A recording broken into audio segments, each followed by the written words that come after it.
एक और अपडेट आपको यहाँ पर देते हैं। ईरान के विदेश मंत्री भी लगातार प्रतिक्रिया दे रहे हैं, जो हालात बने हुए हैं। अब ताजा प्रतिक्रिया क्या है उनकी, ये भी आप देख लीजिए। ट्रंप के ऐलान के बाद ईरान के विदेश मंत्री यहाँ पर बोले हैं, सैयद अब्बास अरागची। उनका ये कहना है कि आखिरी मिनट तक ईरान का मिलिट्री ऑपरेशन यहाँ पर जारी रहेगा।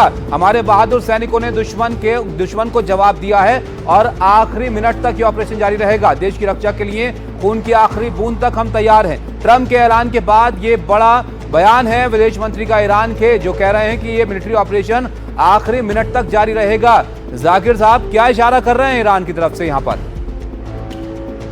कहना चाहेंगे, ये तो सीज फायर जहां भी दुनिया में होता है तो उसी वक्त नहीं होता है, कुछ घंटे या कुछ दिन चलता रहता है, क्योंकि दोनों सारे कंट्रीज जो है अपनी डोमेस्टिक ऑडियंस को दिखाते हैं कि हम बहुत ज़्यादा इसमें बाइंडिंग नहीं है, हमारी ऑटोनोमी होती है, सॉवरेंटी है, हम डिसाइड करते हैं। पहला ये पॉइंट है। दूसरा ये पॉइंट हुआ कि तीनों कंट्रीज को, चारों कंट्रीज ने अपने अपने इंटरेस्ट को साधा है यहाँ पर। नंबर एक, ट्रम्प का सबसे बड़ा जो वीक पॉइंट था कि अगर अमेरिका इस युद्ध में इन्वॉल्व होता है और जिस तरीके से ईरान ने स्ट्रेट ऑफ हुर्मुज को बंद किया था और इसे अटैक कर रहा था, वार बढ़ती, तो ये अमेरिका वहां से निकल पाना बड़ा मुश्किल था। अमेरिका का, ट्रम्प का क्या होगा, मागा का क्या होगा, पीस क्या होगा। ईरान पीछे हटने की कोई भी इंडिकेशन नहीं दे रहा है। उसके पास अभी मिसाइलें बहुत हैं। ये कहना कि 500-600 है, ये गलत है। उसके पास मिसाइलों का पूरा मिसाइल सिटी बना रखा है। लेकिन सवाल जाकिर साहब ये भी है ना कि इसमें हासिल क्या हुआ, किस देश ने यहाँ पर बढ़त बनाई? क्या आपको लगता है कि ये इस जवाब की वजह से दोनों ही मुल्क ये दिखाना चाहते हैं कि हमने यहाँ पर अपने आप को बीच साबित किया इस लड़ाई के अंदर? देखिए, तीसरा पॉइंट ये है कि इस सीज फायर से क्या होगा, क्या ईरान जो है फिर टेबल पर आएगा? क्या ईरान या और कंट्री जो इसमें है, क्या फलस्तीन के मसले को उठा के इसको सॉल्व करने की कोशिश करेंगी? क्या जो है ट्रंप जो है ईरान के ऊपर इम्पोज करेंगे, फिर से जो है न्यूक्लियर टॉक में आए और इसको खत्म करे? ईरान ने तो पहले ही सब अपना इनरिच फ्यूल हटा दिया था, तो ईरान फिर से इसको सीज फायर करेगा। ईरान के पास हाथ आ गया कि एनपीटी से विड्रॉ कर सकता है, क्योंकि लेजिटिमेट था, उसके ऊपर अटैक किया गया। तो यहाँ पे ज्यादातर जो पोजीशन जो है ईरान के डिसीजन पे डिपेंड करती है। इजराइल के ऊपर भी एक प्रॉब्लम ये आई है कि उसका जो मिथ बना था वो टूट गया। ईरान ने इस तरीके से जो मिसाइल्स मारी हैं वहां की जो है। ठीक है जाकिर जी बिल्कुल जुड़े रहिएगा, दोबारा वापस आपका आते हैं। सभी मेहमान जुड़े हुए हैं और हमारे संवाददाता, हमारे सहयोगी भी जुड़े हुए अली अब्बास। लेकिन इस बीच ब्रेकिंग न्यूज, बड़ी खबर यह है कि सीजफायर को लेकर ईरान ने शर्तें रख दी हैं। जी हां, इजराइल के साथ कोई फाइनल सीजफायर नहीं है। साथ ही विदेश मंत्री ने यह भी कह दिया है कि इजराइल पीछे हटे तो वो भी रुक जाएंगे। यानी कि लगातार जो ईरान से कहा जा रहा था कि आप रुकिए, हम भी रुक जाएंगे, आप नहीं रुकेंगे तो हम नहीं रुकेंगे, लेकिन फिलहाल कोई भी रुक नहीं रहा है, सिर्फ बातें चल रही हैं, बयान आ रहे हैं। ब्रेकिंग न्यूज आप सभी को हम दे रहे हैं, बड़ी खबरें ही आ रही हैं। तो इजराइल पीछे हटे तो वो भी रुक जाएंगे। ईरान और इजराइल ने शांति के लिए संपर्क किया, ये किसका कहना है? डोनाल्ड ट्रंप का, अमेरिका का, अमेरिकी प्रेसिडेंट का। इसमें दुनिया और मिडिल ईस्ट असली विजेता है, ये कहा गया। तो अली अब्बास जी हमारे साथ हैं, जाकिर हुसैन साहब हैं और भरत बराई जी हैं, चेयरमैन हैं US India community foundation.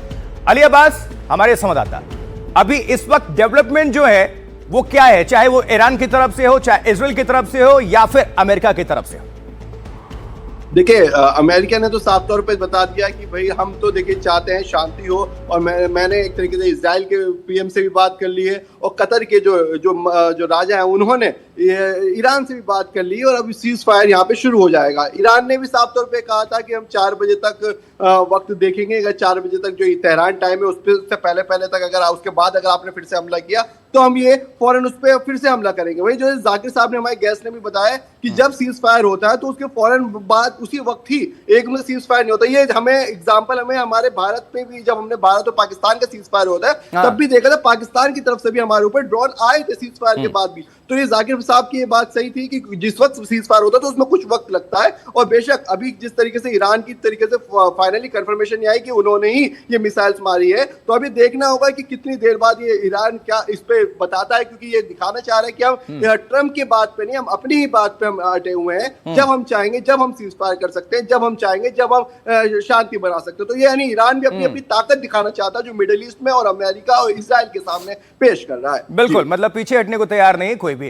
Zakir Hussain साहब, ये जो सीज फायर हम सुन रहे हैं, क्या अब तो ये कागजी सीज फायर ही हमें नजर आता है, वही तो प्रतीत हो रहा है? ज्यादातर तो हमको लग रहा है ये ज्यादा चलेगी नहीं, कि मसला फिर वहीं पे रुका हुआ। क्या ईरान जो है अपना न्यूक्लियर वेपन रोक दे? न्यूक्लियर प्रोग्राम नहीं रोकेगा। उसका एनरिच फ्यूल जो है, ये जब तक ईरान थर्ड कंट्रीज उठा के ले नहीं जाती हैं उसका एनरिच फ्यूल, तब तक कोई मान ही नहीं रखता है। ईरान इसके लिए तैयार नहीं है। एनपीटी पे जो अटैक हुआ ईरान के ऊपर, एनपीटी के रूल के खिलाफ है, वो उससे विड्रॉ कर सकता है।